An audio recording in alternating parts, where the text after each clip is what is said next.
9-cu siniflər üçün olan təzə topludan maraqlı bir sualın həllinə baxaq.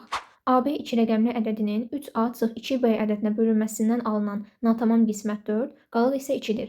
A + B cəmini tapın. İlk öncə şərtdə verilənləri yazaq.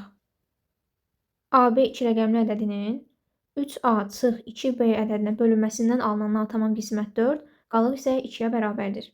Bu bərabərlikdən AB-ni tapaq. AB bərabərdir 4 vurulsun 3A-2B + 2. AB-nin də açılış formasını yazaq.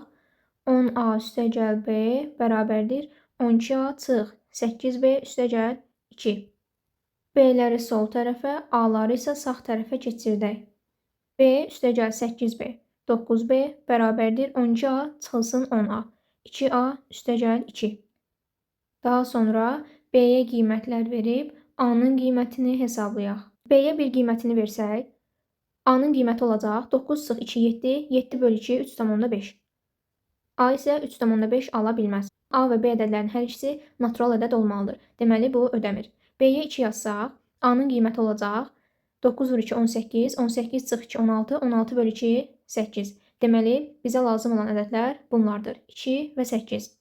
Əgər B-nin yerinə 3 yazsaq, onda A-nın qiyməti olacaq 9/3 27-2 25, 25-in də yarısı olacaq 12,5 və bundan sonraki ədədləri də qoysaq, A-nın qiyməti yenə də 12,5-dən böyük ədədlər alınacaq.